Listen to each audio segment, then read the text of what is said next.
Alors, en ce qui concerne le cours, il s'agit du cours de droit national privé.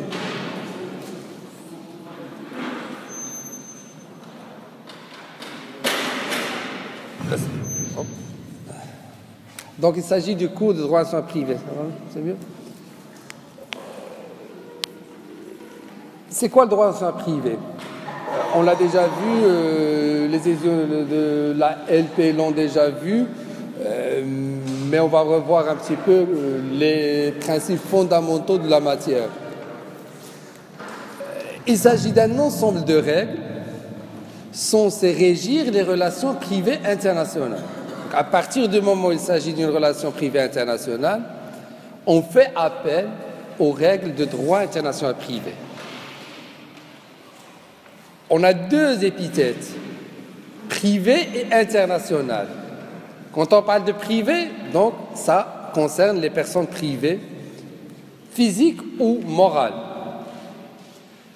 Quand on évoque le caractère international, ça veut dire qu'il doit s'agir de relations transfrontières, de relations qui mettent en présence des personnes appartenant, par exemple, à des États différents. Ou bien, de manière plus générale, une relation de droit qui se rattache à plusieurs ordres juridiques. Parce qu'il faut faire attention, le caractère international ne se détermine pas uniquement par rapport à la nationalité des personnes. D'autres facteurs peuvent intervenir pour nous obliger à considérer la relation comme étant de droit international, tel que par exemple le lieu de conclusion d'un contrat, le lieu d'exécution d'un contrat, le lieu de survenance d'un délit. Donc il y a différents facteurs qui peuvent nous obliger à considérer la relation comme étant une relation internationale. Le point essentiel à relever à ce niveau-là, c'est le fait d'impliquer plusieurs ordres juridiques, ou bien de par la nationalité des personnes, ou bien par le fait que le contrat a été exécuté ou sera exécuté dans un autre pays ou un autre, ou autre facteur. Donc le caractère international est indispensable. Mais à la différence du droit international public, le droit international privé est constitué d'un ensemble de règles nationales. Chaque État dispose de ses propres règles de droit international privé. Quand on est avec le droit international public, il s'agit d'un ensemble de règles de droit international qui s'appliquent de la même façon à tous les États et éventuellement aux organisations internationales. Ici, c'est différent. Chaque État dispose de ses propres règles de droit international privé. On a le droit international privé marocain, français, algérien, congolais et ainsi de suite. Donc chaque État régit ou met en place un arsenal juridique censé régir les relations privées internationales. Quand on veut dégager l'ensemble des matières faisant partie du droit international privé, dans la conception large, la plus large possible de la matière, on y intègre 4 disciplines. Les conflits de nationalité, la condition des étrangers, les conflits de loi et les conflits d'autorité et de juridiction. Donc, la discipline droit international privé comprend ces 4 matières. Certains auteurs estiment que la discipline se limite aux règles de conflit de loi. C'est un peu la conception la plus restrictive. Et puis d'autres qui considèrent que la discipline comprend et le conflit de loi et les conflits d'autorité et de juridiction. Mais ceci, ce sont des distinctions ou ce sont des points de vue académiques en quelque sorte. Nous, pour essayer d'avoir une vue d'ensemble sur toute la matière, on va considérer la conception la plus large possible en considérant que la discipline comprend ces 4 matières. La première matière, les conflits de nationalité. Qu'est-ce qu'on veut dire par un conflit de nationalité? Il s'agit de 2 situations possibles. La situation de la personne qui dispose de plusieurs nationalités en même temps et la situation de la personne qui ne dispose d'aucune nationalité, l'apatride.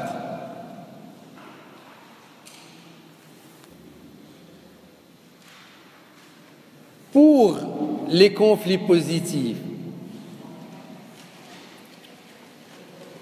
le conflit positif de nationalité nous interpelle à partir du moment où la situation juridique implique plusieurs nationalités en même temps. Une personne disposant de plusieurs nationalités. Sachant que pour la résolution du problème, on ne peut retenir qu'une seule nationalité. Donc la personne dispose de plusieurs nationalités en même temps, mais pour résoudre le cas ou le problème de droit, on ne peut faire appel qu'à une seule nationalité, ce qui implique qu'il va devoir écarter les autres appartenances à d'autres États. Le conflit de nationalité implique la nécessité de résoudre cette première question avant de se poser la question de savoir qu'est-ce qu'on va appliquer comme loi. Il faut d'abord décider que c'est la nationalité A qui sera retenue. Et à partir de là, on peut poursuivre notre enchaînement, on peut poursuivre notre logique pour résoudre le problème. Mais au préalable, il y a ce premier obstacle, à savoir qu'on est devant plusieurs nationalités, mais techniquement, on ne peut pas retenir toutes les nationalités. Pourquoi? Parce que parfois, le fait de prendre en considération plusieurs nationalités peut être à l'origine de contradictions ou de différences au niveau des dispositions des lois. Par exemple, une personne qui est en même temps algérienne, française et belge, et sachant que le droit soit privé marocain nous précise, par exemple, en ce qui concerne les conditions de fond du mariage, l'application de la loi nationale, ça va nous poser un problème. Parce qu'on ne peut pas appliquer toutes les lois en même temps. Elles peuvent prévoir des dispositions différentes, sinon contradictoires.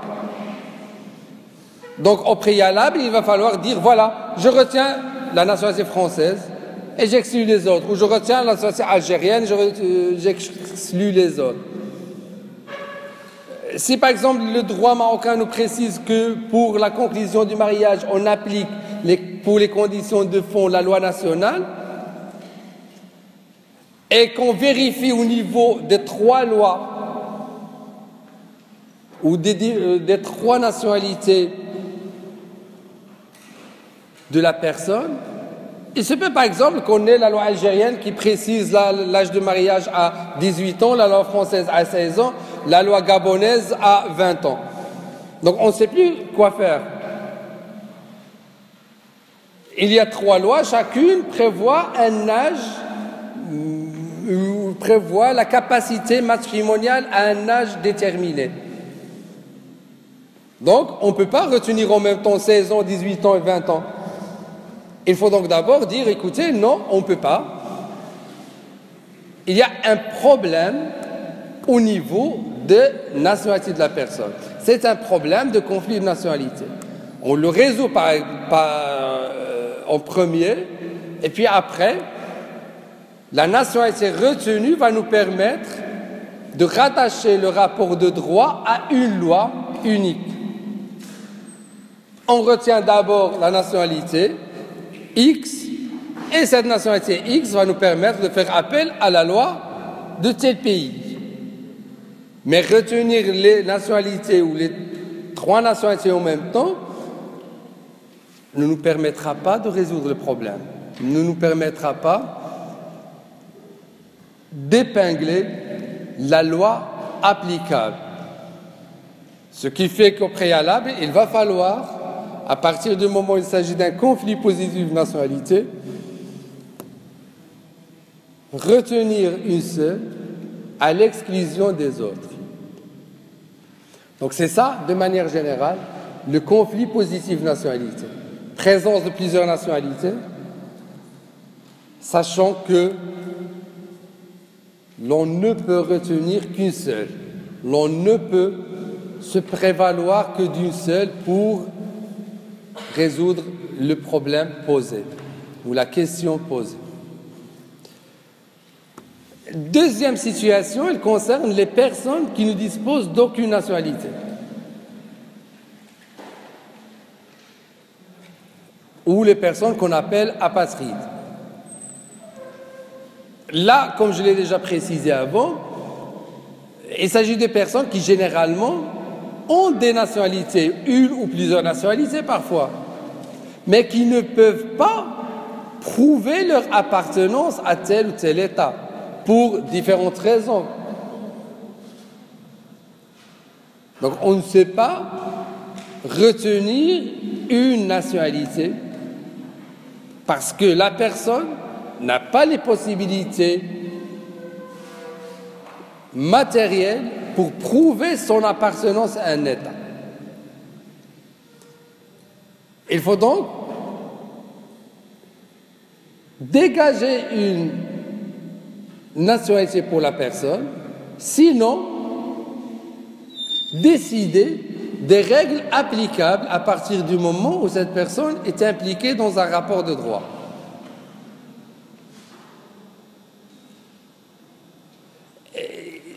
Donc ça c'est le problème de manière générale. Le Code de la famille marocaine nous a apporté une réponse à propos de ce type de situation, qu'on va voir plus tard. Mais le problème, de manière générale, on peut le présenter de cette manière. Des personnes qui ne disposent d'aucune nationalité, qui pratiquement ne peuvent pas prouver leur appartenance à un État, mais il faut apporter une réponse aux questions posées. On ne peut pas se dire, écoutez, il n'a pas de nationalité, donc on arrête, on ne fait rien, la situation demeure telle qu'elle. Il faut trouver une solution. Il faut dégager des solutions. Donc voilà, de manière générale, ce qu'il en est du conflit négatif de nationalité. Donc la première matière concernant les conflits de nationalité, elle concerne ces 2 types de situations. On va voir plus tard comment sont régis par la loi, comment sont réglés. Deuxième matière, elle concerne la condition des étrangers. Qu'est-ce qu'on veut dire par la condition des étrangers? C'est la situation juridique d'un étranger par rapport à un État. Et ça implique 3 choses. Première chose, l'ensemble des règles concernant l'accès au territoire d'un État. Ça veut dire quelles sont les conditions prévues par la loi d'un État pour autoriser certaines personnes à accéder au territoire national. Là aussi, il y a des règles qui sont prévues par une loi. On a une loi qui précise les conditions d'accès au territoire marocain. Seulement, ce sont des règles qui sont prévues de manière générale, c'est le cadre général en quelque sorte. On nous dit, voilà, pour accéder au territoire marocain, en tant qu'étranger, voilà les conditions, voilà ce qu'il faut. Voilà les documents exigés. Mais attention, ça c'est le cadre général. Il faut également prendre en considération ce qui est prévu au niveau des accords et des conventions multilatérales ou bilatérales. Les conditions d'accès d'un Américain au territoire marocain ne sont pas les mêmes que celles prévues pour un Chinois. Pourquoi? Parce qu'il y a des relations bilatérales qui déterminent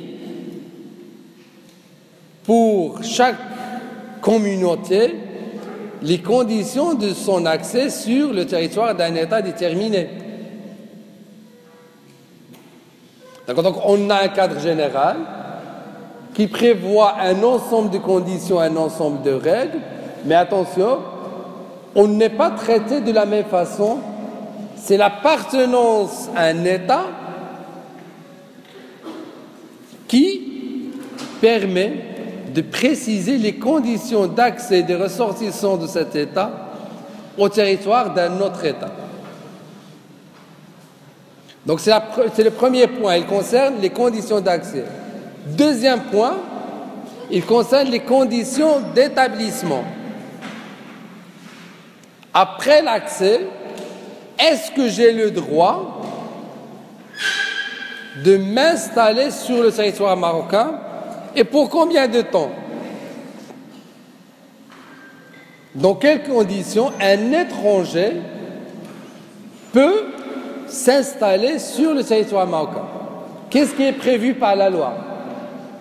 Quelles sont les règles légales prévues pour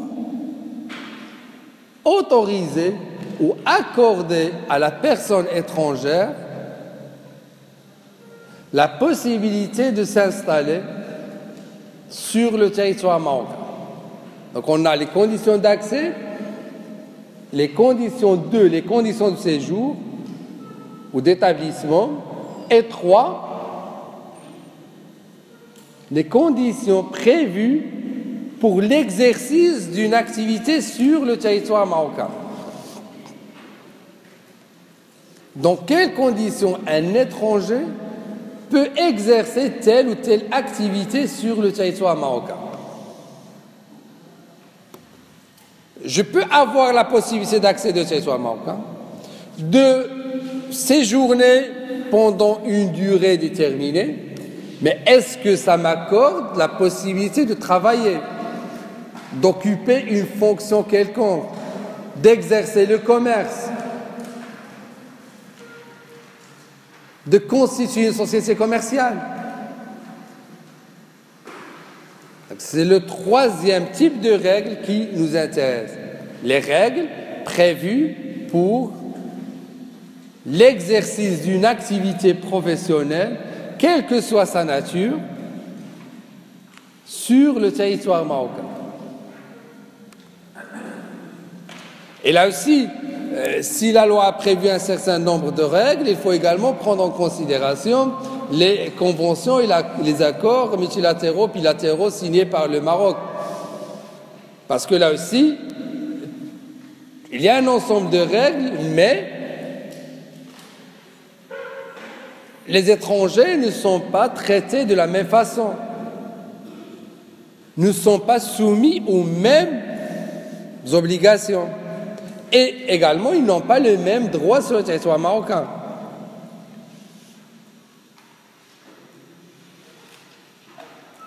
Tout dépend des relations qu'entretient le Maroc avec les autres pays. Donc voilà l'architecture de cette deuxième matière. Les conditions d'accès, les conditions de séjour et les conditions d'exercice d'une activité professionnelle. Troisième matière, elle concerne les conflits de loi.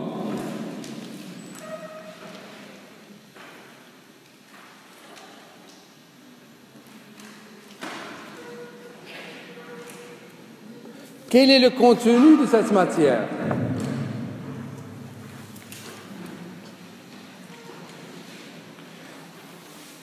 La matière concerne les situations qui exigent ou imposent un choix entre les différentes lois en présence.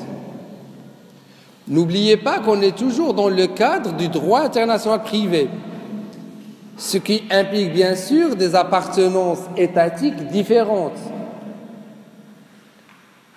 Ceci si on retient uniquement la nationalité comme critère. Mais en tout cas, de manière plus générale, il y a un élément d'extranéité, il y a un élément étranger. C'est plus précisément ça le droit international privé. On ne peut parler de droit international privé qu'à partir du moment où on a un élément d'extranéité qui intervient, un élément étranger. Qu'il s'agisse de la nationalité ou autre, c'est la même chose.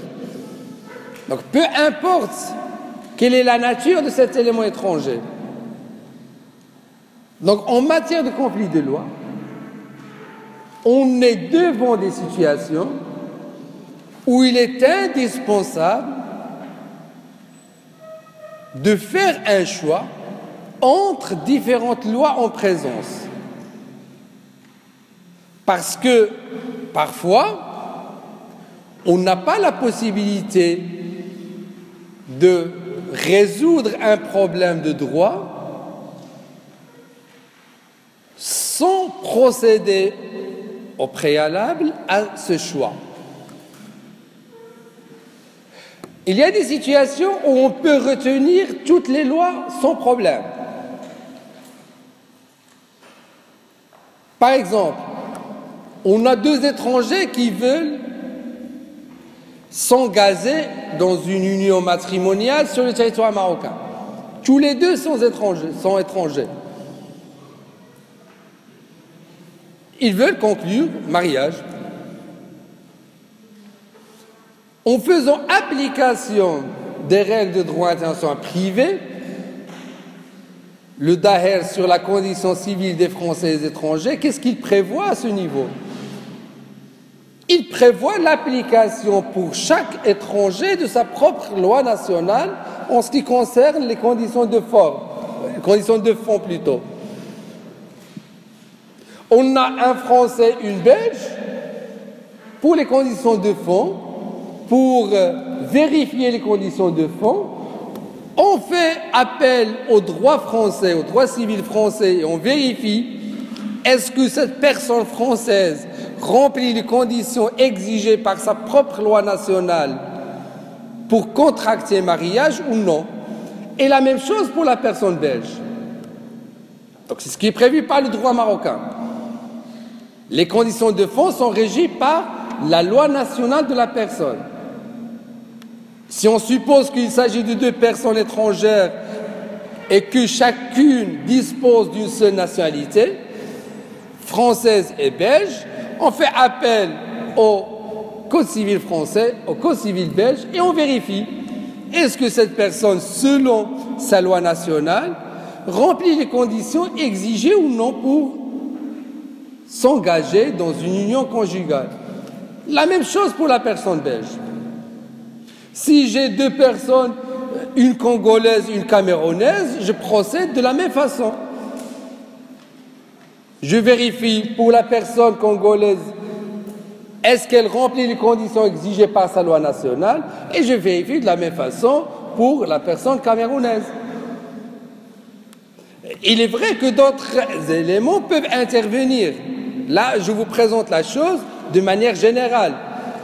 On va voir par après, quand on aura nous intéresser plus en détail à la matière, que d'autres éléments peuvent intervenir. Mais là, je vous présente le schéma de manière globale. Donc, la genèse ou le fondement de la matière des conflits de loi, c'est ce choix entre différentes lois en présence. Je suis obligé de choisir. Parfois, le problème de choix ne s'impose pas. Comme l'exemple que je viens de donner, je n'ai pas à choisir entre la loi belge et la loi française. Je n'ai pas à choisir entre la loi congolaise et la loi camerounaise. Puisque pour chaque personne, on lui applique sa propre loi nationale. Parce que tout simplement, on a retenu la nationalité belge et la nationalité française pour chacune des parties. Et on a retenu la nationalité congolaise et la nationalité camerounaise pour l'autre cas. Donc, et ça suppose bien sûr qu'on n'a pas de conflit de nationalité, que les deux personnes concernées par la situation ont chacune ou disposent chacune d'une seule et unique nationalité. Donc ici, le choix ou la question du choix ne s'impose pas. Par contre, parfois, la question s'impose, ou le choix s'impose. À supposer que ces deux personnes belges et françaises veulent divorcer. Donc ça ne concerne plus la formation du contrat de mariage. Maintenant, ça concerne le divorce, la séparation. Ici, le choix s'impose. En application des règles de droit national privé marocain, le choix va s'imposer. Parce qu'on ne peut pas appliquer les deux lois en même temps. Si par exemple j'ai deux personnes, une française et une belge, qui veulent divorcer, sur le principe il n'y a pas de problème, ils peuvent divorcer. Mais à la limite, quels seraient les effets de ce divorce? Qu'est-ce qui va advenir après le divorce? Comment régir la relation née de ce divorce? Par exemple, qu'est-ce qu'on va faire pour les enfants? Si j'ai par exemple la loi française qui m'indique comme quoi les enfants, par exemple, vont rester avec leur père. Et la loi belge va me dire non, les enfants vont rester avec leur mère. Si une loi accorde la tutelle à telle personne, l'autre l'accorde à l'autre.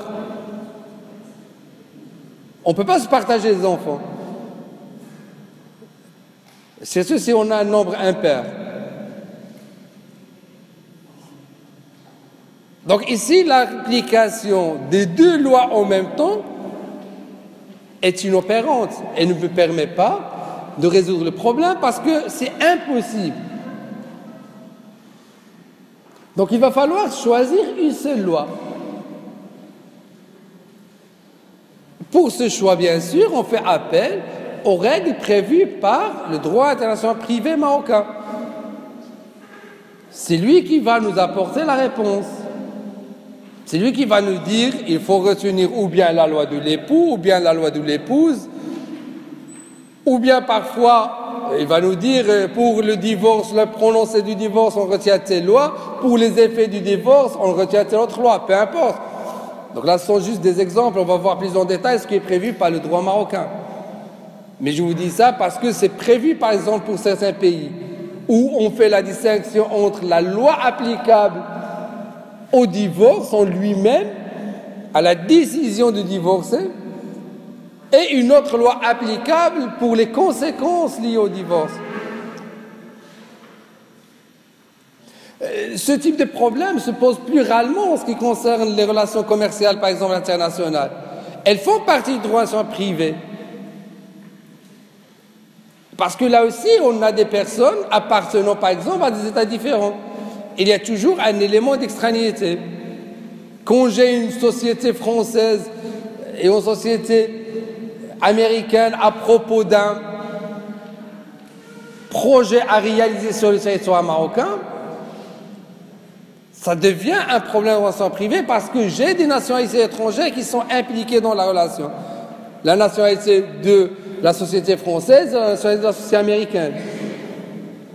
Mais ici, en matière commerciale, les problèmes se posent avec moins de difficultés. Pour une raison très simple, c'est que généralement, au niveau des contrats internationaux, on prévoit des dispositions déterminant la compétence des tribunaux et la loi applicable. Donc par contrat, on résout tous ces problèmes. Ce qui se comprend parce qu'à ce niveau-là, ce sont des sommes d'argent assez importantes et personne ne voudrait investir dans un projet sans avoir une idée sur le devenir de la relation en cas de conflit. Donc au départ, au moment de la négociation, on se met d'accord sur ces différents éléments pour éviter les surprises. Le problème, ça n'empêche que le problème peut se poser si on ne prévoit pas ce type de disposition. Et il sera réglé de la même façon que pour les problèmes de droit privé familial. Là aussi, si j'ai un problème de droit international, droit de commerce international, ou en relation avec le commerce international, s'il s'agit même quand il s'agit de société, si rien n'est prévu dans le contrat, on va se poser les mêmes questions de droit privé que pour la matière familiale.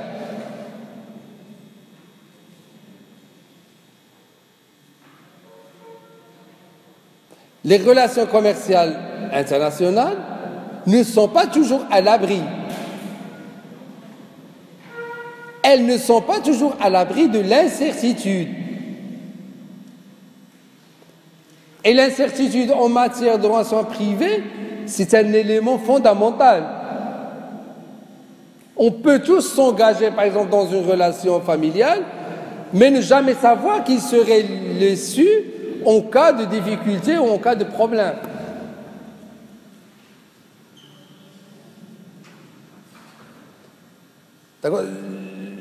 Cette incertitude, au niveau de l'application des lois, constitue un élément fondamental de l'esprit même du droit privé. Par exemple,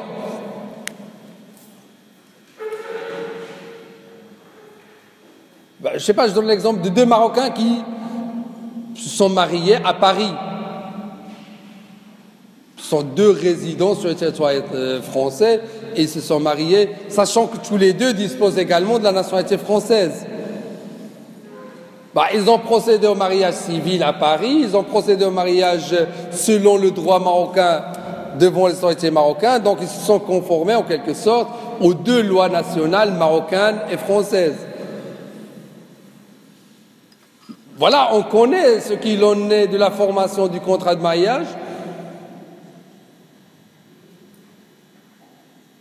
mais on est dans l'incertitude des issues en cas de problème.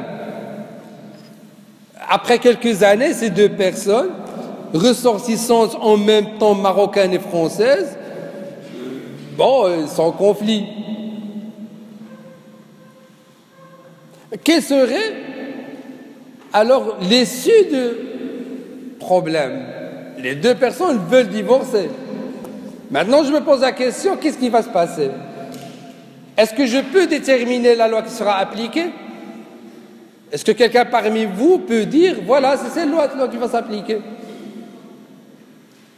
Si je vous dis que ce sont deux personnes, double nationalité toutes les deux, françaises et marocaines, installées sur le territoire français, elles veulent divorcer.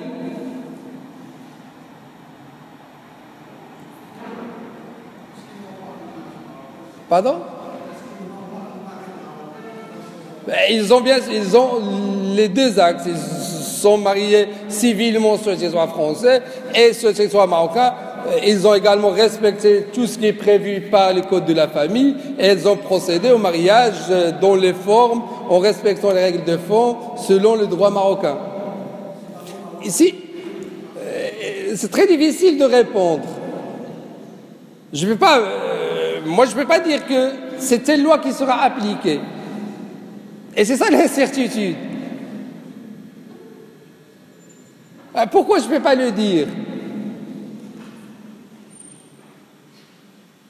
Je ne peux pas le dire parce que je ne peux pas le savoir. Et pourquoi je ne peux pas le savoir? Tout simplement parce que un élément sera important à prendre en considération à ce niveau-là. Et cet élément, il concerne l'autorité qui sera appelée à prononcer le divorce. Et si on fait appel aux autorités françaises, elles vont certainement appliquer le droit français. Parce que les deux personnes sont de nationalité française et qu'elles ont procédé à un mariage civil selon le droit français. Si ces deux personnes veulent procéder au divorce sur le territoire marocain devant les autorités marocaines vont appliquer le droit marocain. Parce que les deux personnes sont de nationalité marocaine et qu'elles ont contracté mariage selon le droit marocain.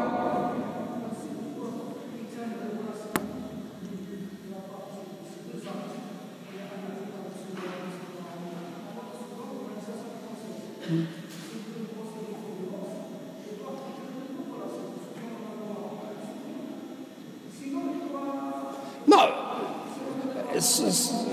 dans ce cas, il est possible aussi,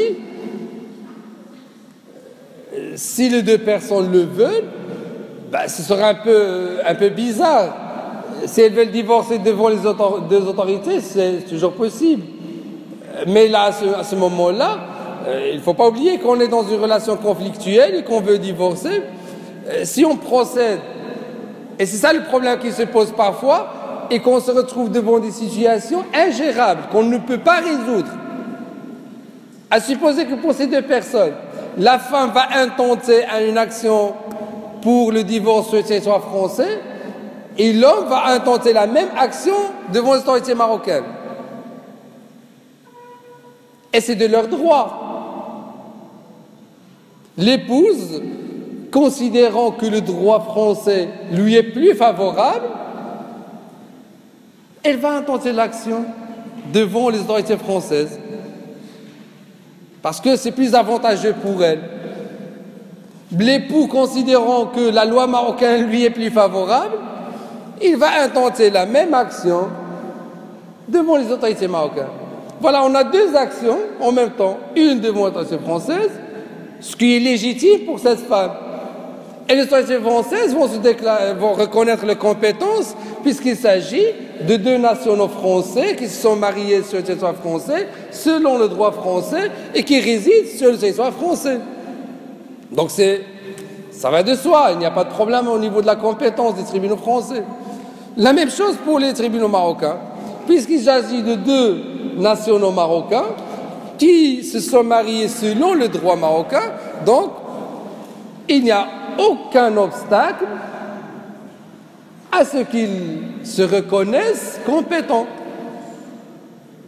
Donc j'ai deux instances, j'ai deux procédures de divorce. Une sur le territoire français, une sur le territoire marocain. Et il y aura application a priori de deux lois différentes. La loi française sera appliquée par les autorités françaises et la loi marocaine par les autorités marocaines.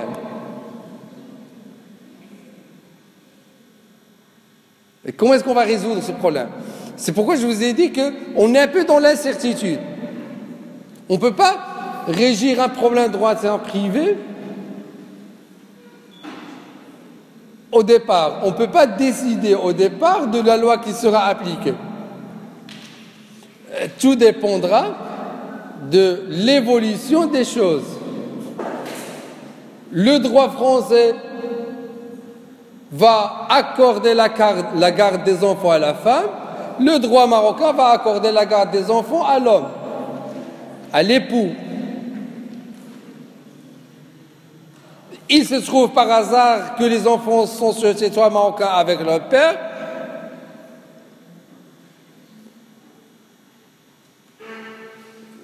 Ça pose un autre problème, puisque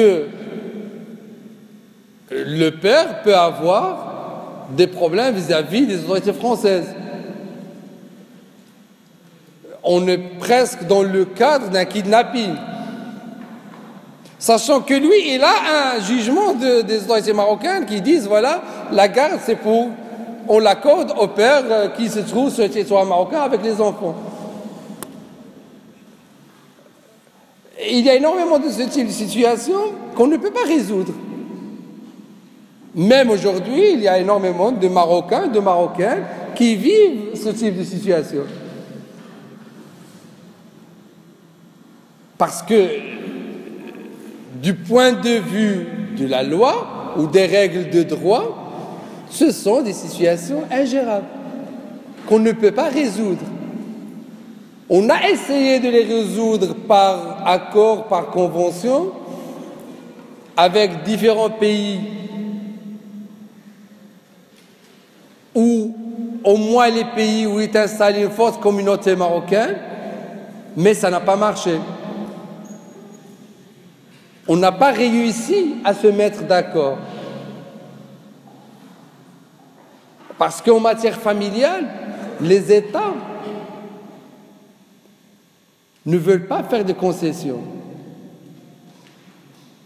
Chaque État estime que ses propres règles en matière familiale doivent s'appliquer de manière exclusive.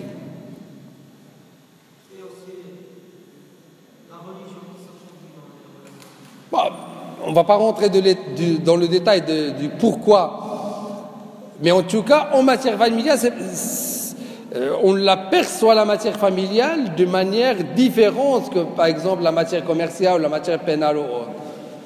En matière familiale, les concessions sont difficiles, sinon inexistantes. Chaque État veut que ses propres lois s'appliquent, que ses propres règles s'appliquent. Et en l'absence de cette coopération ou de cette ouverture sur les lois des autres, il est très difficile de régir ce type de relation.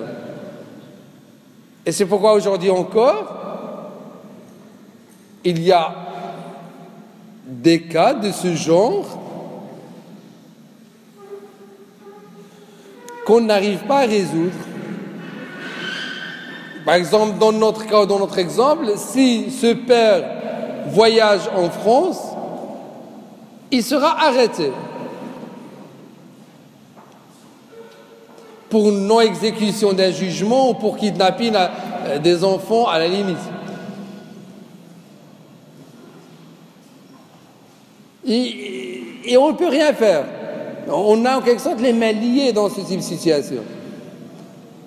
En l'absence d'un minimum d'ouverture, d'un minimum d'acceptation de l'autre, des règles de l'autre, des lois de l'autre,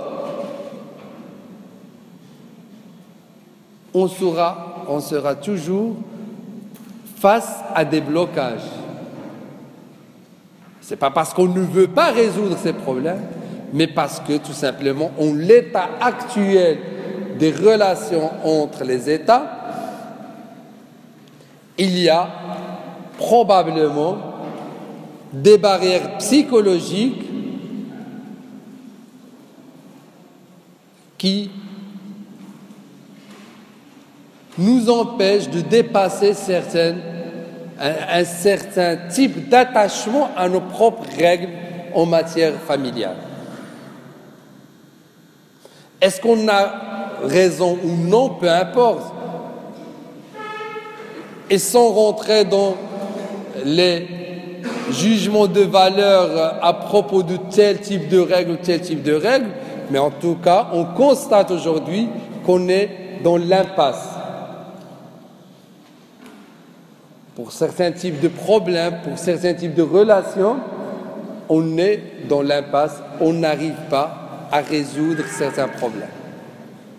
Peut-être que ça va venir après, mais en tout cas pour l'instant, il y a certaines situations humainement peut-être difficiles, humainement inacceptables, parce qu'elles portent atteinte à la stabilité des personnes, à la stabilité des relations familiales, mais du point de vue purement juridique, aujourd'hui, il n'y a pas de solution. Du point de vue purement légale, il n'y a pas d'issue. Donc la matière de droit intéressant privé de manière générale, c'est une matière qui repose sur un degré d'incertitude. Je m'engage sur la base de la loi marocaine, par exemple, mais je ne sais pas si mon divorce dans quelques années éventuellement sera régi par la loi marocaine. Aujourd'hui, on peut se marier selon le droit marocain, on est tous deux installés sur le territoire marocain. Si demain on voyage, on s'installe ailleurs, rien ne me garantit qu'en cas de divorce, c'est la loi marocaine qui va s'appliquer. Même si je n'ai pas procédé à un autre mariage. Même si je n'ai pas procédé à un mariage, par exemple, civil. Par exemple, on est deux Marocains, installés sur Marocain, on se marie à un séjour, on voyage, on s'installe dans un autre pays. On n'a pas acquis la nationalité de ce pays, ni rien. On est toujours Marocain, installé en Suède. Au moment, si jamais on décide de divorcer, on n'est pas certain que les autorités suédoises vont appliquer le droit marocain. Sachant bien sûr qu'on est toujours des Marocains, qu'on n'a pas acquis la nationalité suédoise. Il se peut bien sûr que le droit marocain soit écarté pour lui substituer d'autres règles pour contrarier à l'ordre public ou pour autre chose. Donc on n'est jamais sûr de ce qui va s'appliquer au fur et à mesure de l'évolution de la relation matrimoniale. Ça ?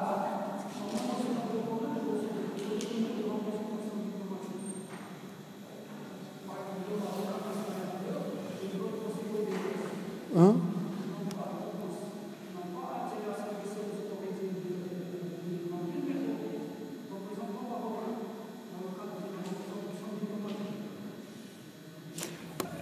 C'est une possibilité, bien sûr. Deux Marocains installés dans un autre pays, il y a toujours de procéder à un divorce selon le droit marocain, selon ce qui est prévu par les autorités marocaines au niveau des ambassades et des consulats. Mais ça peut poser d'autres problèmes pour ces personnes. Par exemple, il y a certains pays où la règle en matière de divorce, c'est l'application de la loi de ce pays à partir du moment où les époux sont installés sur son territoire, quelle que soit leur nationalité. Par exemple, ces deux Marocains, s'ils procèdent à un divorce, si par exemple ils procèdent même à un divorce sur le territoire marocain, est-ce que les autorités suédoises vont reconnaître ce divorce, sachant qu'il y a une loi suédoise qui vous dit, écoute, à partir du moment où tu es installé sur mon territoire, tout divorce doit s'effectuer en fonction ou selon les règles de mon droit suédois. Là, c'est juste un exemple. Je ne connais pas le droit suédois. Mais je sais, par exemple, qu'en Belgique, oui, c'est le cas. Par exemple, si ces deux Marocains sont installés en Belgique, qui n'ont pas, par exemple, la nationalité belge, qu'il l'été, elle rentre au Maroc et elle procède au divorce. Est-ce que les autorités belges vont reconnaître ce divorce et mettre en application ses effets? C'est pas sûr. Pourquoi? Parce que là, on va à la limite estimer qu'il s'agit d'une fraude à la loi. Parce que tu voulais te soustraire à la loi belge, alors tu as procédé à un divorce sur le territoire marocain. Sachant qu'il y a une loi belge qui te dit, écoute, quelle que soit ta nationalité, quel que soit le type de mariage, peu importe où est-ce que tu l'as contracté, tu es installé sur le territoire belge, toute procédure de divorce doit être soumise à la loi belge, devant un tribunal belge. D'accord ? Donc c'est une possibilité, tu peux, mais est-ce qu'il y aura reconnaissance de ce divorce devant les autorités marocaines?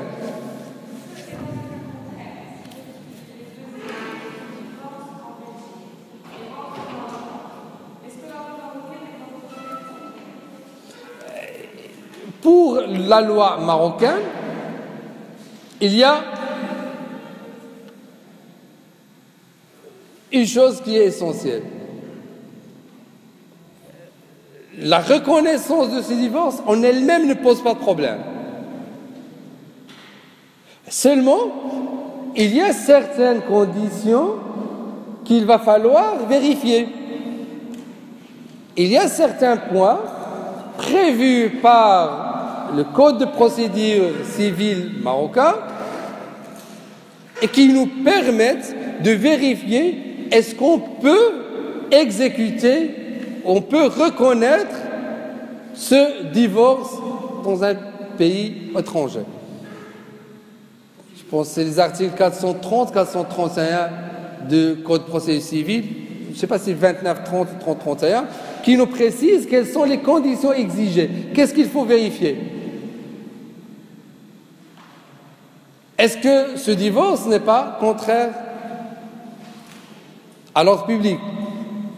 Est-ce que les autorités belges étaient compétentes, ou avaient la compétence pour se prononcer sur le divorce? D'accord, donc il y a certaines conditions qui sont exigées. Si ces conditions-là sont remplies, il n'y aura pas de problème pour la reconnaissance du divorce prononcé par une autorité étrangère, un tribunal par exemple étranger, et lui accorder les différents effets. D'accord, donc pardon, pour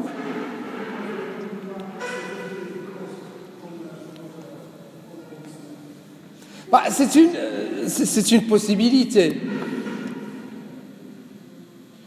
C'est une possibilité. On peut, et c'est prévu par la loi marocaine, par le Code de la famille par exemple, il est prévu comme quoi on peut se mettre d'accord sur un certain nombre de points par contrat, par voie contractuelle, il n'y a pas de problème. Mais la question qui va se poser, c'est l'étendue de cette liberté. Jusqu'à quel point est-ce qu'on peut se mettre d'accord? Ou quelles sont les questions sur lesquelles on peut se mettre d'accord? On peut se mettre d'accord sur l'organisation financière de la famille, sur les relations financières par exemple, sur le mode d'éducation des enfants par exemple. D'accord. Mais est-ce que...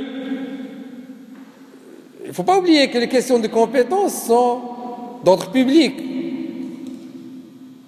Ça veut dire quoi? Ça veut dire qu'on ne peut pas les modifier. Qu'elles s'appliquent par la force de la loi. On ne peut pas prévoir, par exemple, qu'en cas de divorce, le tribunal compétent sera tel tribunal. Donc le droit marocain a prévu cette possibilité. C'est prévu par le Code de la famille. La possibilité de se mettre d'accord sur un certain nombre d'éléments de manière contractuelle, ça ne pose aucun problème. Mais jusqu'à quelle limite? Quelle est l'étendue de cette liberté? Est-ce qu'on peut se mettre d'accord sur tout ce qu'on veut? Est-ce qu'on est libre? Prévoir comme en matière commerciale, tribunal compétent, loi applicable et on est tranquille? Ce qui n'est pas le cas.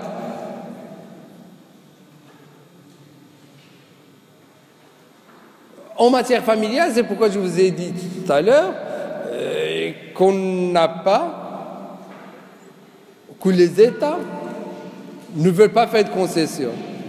Et même les lois nationales ne veulent pas faire de concessions. Et surtout, quand il s'agit, par exemple, d'un droit familial comme le nôtre,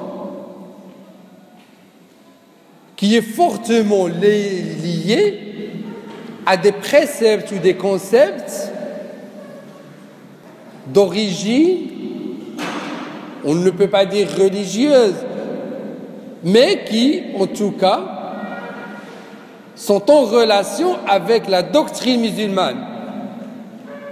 Il ne faut pas dire qu'il y a des règles de droit familial qui sont d'origine religieuse ou qui sont liées à la religion. Ils sont liés à la doctrine musulmane. C'est elle qui a mis en place ces règles.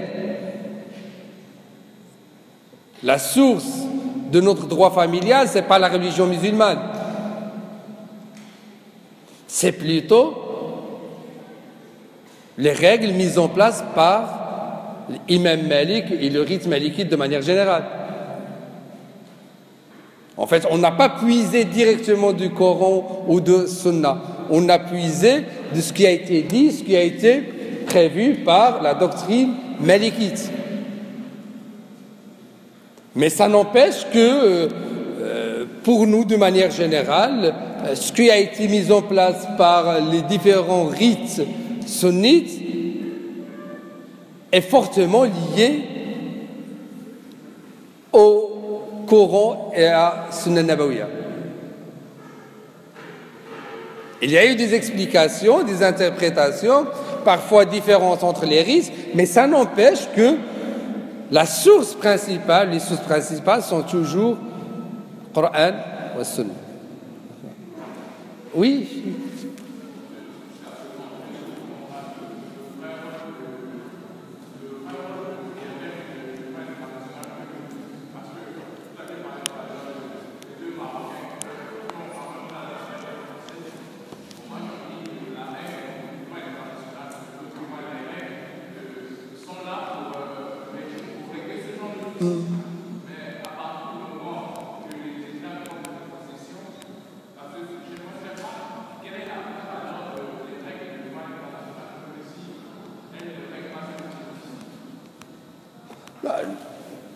Il y a une première difficulté, c'est qu'il faut toujours partir du fait que le droit privé, ce sont des règles nationales, ce sont des lois nationales.